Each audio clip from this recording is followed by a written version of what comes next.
नमस्कार बंधुरा आमी राखी आज के एकटू दई भेंडी करब। भेंडीगुलो आमी जेगुलो बड़ो सेगुलो आर्धेक आर्धेक करे केटे निয়েছি और जेगुलो छोटो सेगुलो शुधु मुखटा और पेछनटा केटे निয়েছি। धुएई केटेছি बंधुरा। ढेঁড়স तुम्हार धुएई काटते ना लाल लाल करे। एदिके बंधुरा आमी कड़ाई तेल बसिए दिয়েছি। सरि कड़ा बसिए दिয়েছি। कड़ाते आमी सर्षेर तेल देবो। এই যে বন্ধুরা কড়াতে আমি তেল বসিয়ে দিয়েছি। তেলটা গরম হোক।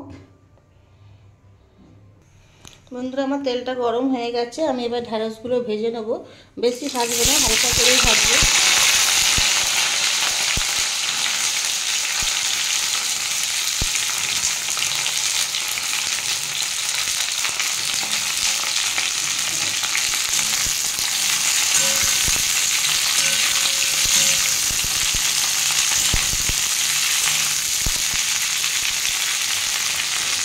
বন্ধুরা এই রেসিপিটা খেতে ভালো লাগে, রুটি পরোটার সাথে বেশি ভালো লাগে, এমনকি ভাতের সাথেও খেতে ভালো লাগে। তা এটা করতেও বেশিক্ষণ সময় লাগে না, তাড়াতাড়ি হয়ে যায়। ভেন্ডি এমনি নরম জিনিস, সেদ্ধ করতে বেশিক্ষণ টাইম লাগে না।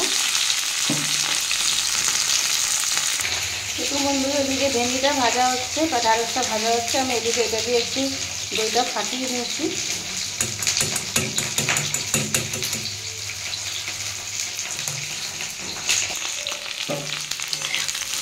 দেখুন বন্ধুরা আমার ভেন্ডিটা ভাজা হয়ে গেছে। আমি এর থেকে আর বেশি ভাজবো না। আমি ভেন্ডিটা আবার তুলে নেব।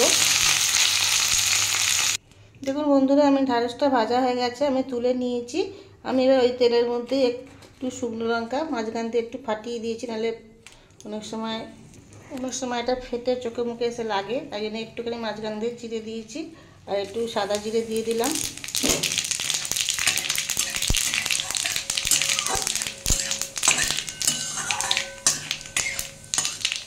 দিয়ে আমি ফোড়নটা ভালো করে একটু ভেজে নিলাম। এর মধ্যে আমি একটু পেঁয়াজ দেবো। পেঁয়াজটা আমি লাল লাল করে একটু ভেজে নেবো।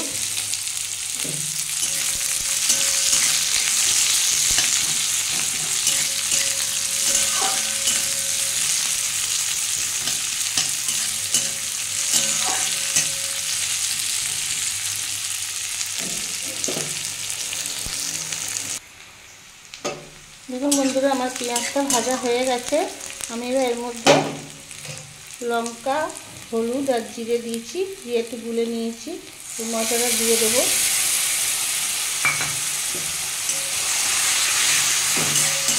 দিয়ে বন্ধুরা এটা ভালো করে একটু কষে নেবো, নাহলে গন্ধ ছাড়বে জিরে। চিনি দিয়ে দিলাম একটু।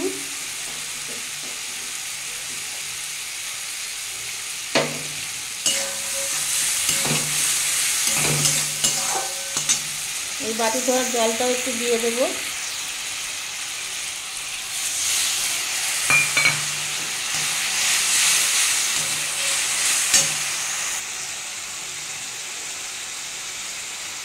পরিমাণ মতো নুন দিয়ে দিলাম। দিয়ে বন্ধুরা এটা ভালো করে কষতে হবে।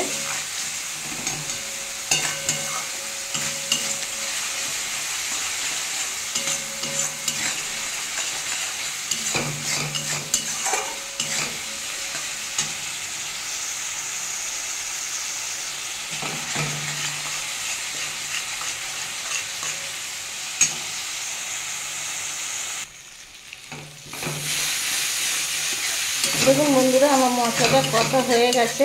আমি এবার গ্যাসের ফ্লেমটা একদম বন্ধ করে দিয়েছি, কারণ আমি এবার একটু টক দইটা দিয়ে এবার কষবো। কারণ টক দই গরমেতে দিলে অনেক সময় কেটে যায়।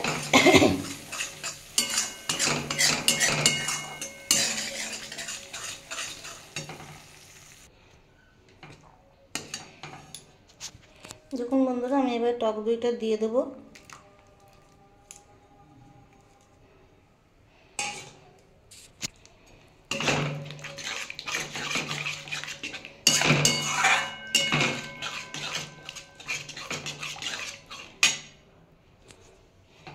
বন্ধুরা এটা আবার ভালো করে কষতে হবে। আমি গ্যাসের ফ্লেমটা আবার জ্বালিয়ে দিয়েছি।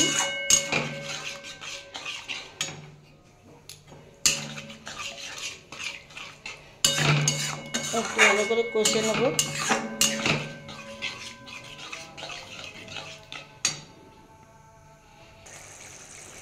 দেখুন বন্ধুরা, এটা আমার কষা হয়ে গেছে। আমি এবার বাটিতে একটু জলটা সামান্য দিয়ে দেবো।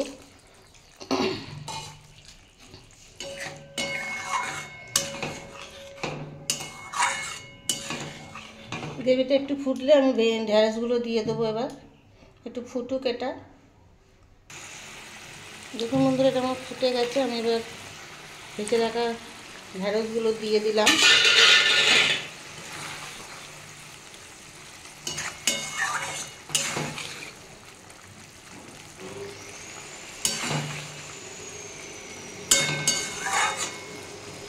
এটা বেশি সেদ্ধ করতে হবে না, সামান্য একটু সেদ্ধ হলেই হয়ে যাবে। দেখুন বন্ধুরা, এটা আমার হয়ে গেছে। দেখুন ঢ্যাঁড়সগুলো কত নরম হয়ে গেছে। আমি এবার এর মধ্যে একটু গরম মশলা সামান্য, একটু ধনে পাতা দিয়ে দিলাম।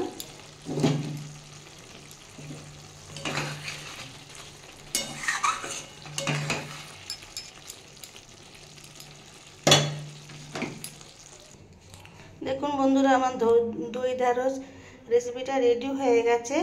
আর রেসিপিটা করতেও বেশিক্ষণ সময় লাগে না, খুব তাড়াতাড়ি হয়ে যায়। কোনো নতুন বন্ধুর যদি আমার রেসিপিটা ভালো লেগে থাকে তাহলে চ্যানেলটা সাবস্ক্রাইব করার অনুরোধ রইল। আর পুরনো বন্ধুরা যারা ভিডিওটা অনেকক্ষণ ধৈর্য ধরে দেখেন তাদের অনেক অনেক ভালোবাসা। নতুন পুরনো সকলকে অনেক অনেক ভালোবাসা জানিয়ে আমার রান্নার রেসিপির ভিডিওটা এখানেই শেষ করলাম। দেখা হবে পরের একটা এপিসোডে। Tata, by.